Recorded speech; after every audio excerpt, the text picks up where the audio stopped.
Gold against US dollar this week has risen in value. After making a bullish breakout in the previous week on a Friday, we can see that this candle above 3572.79, I was expecting that the price will continue to rise in value. This has happened right on the Monday, where the price has moved all the way to 3658.36 on a Tuesday, then retracing back down and having several days an issue or reaching again this area of resistance, trying to make a bullish breakout. We can see that only on a Friday the price has touched this area of resistance for the second time after the first time has been reached, and the price could not move strongly up, making a bullish breakout above this area of resistance.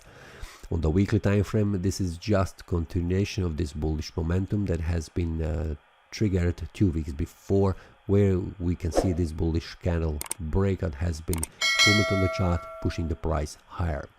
On the monthly time frame, it is just continuation of the bullish momentum after this bullish candle has been formed on the chart.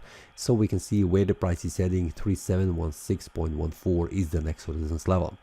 During the week, I have shared with the traders what I'm expecting, what could happen during every day, where the price could go, and especially on the 4-hour time frame, I have mentioned that the price needs to make a bullish or bearish breakout above this area of resistance, a bullish breakout in order to allow the price to move to the higher price levels, or bearish breakout below this area of support, like in this example, to allow the price to move further down.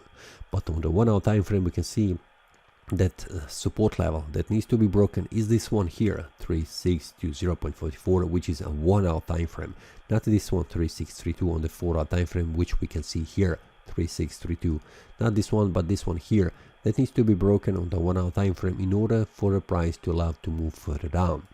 So the price could not manage to make bearish breakout below this area of support. We can see when the price has reached this area of support, the price suddenly moves strongly up with this strong bullish candle and then continue to rise in value all the way until the Friday. We can see the way the price has stopped. The price has stopped right here before this area of resistance, could not manage to go further up, and currently has stopped at this 1-hour time frame support level, 3641.84. What the price will do on a Monday, this is something that we need to wait, because we can see it is still in decision range area where the price has stuck, and we need to see where the price go. This will be shared also every day during the week for the gold on this channel, so feel free to follow this channel and also follow what could happen during the week where the price is heading. Will it move sideways, like we can see that here, or it will make a bullish or bearish breakout and move in one of the directions? Feel free to check the link below in the description and join other traders to receive the updates when there is a bullish or bearish breakouts, to receive where is the target is heading. Like in this example, where the price has formed this bullish breakout, the target was around this area here, and we can see the price has reached that in several hours. So this was a profitable breakout for the traders inside the premium analysis. Feel free to check the link below in the description and join other traders. That's all for this week. See you next time, and happy trading. That is all from today's analysis. I hope you enjoyed. If you have any question, feel free to leave a comment. If you like the analysis, click the like button and subscribe. See you next time, and a happy trading.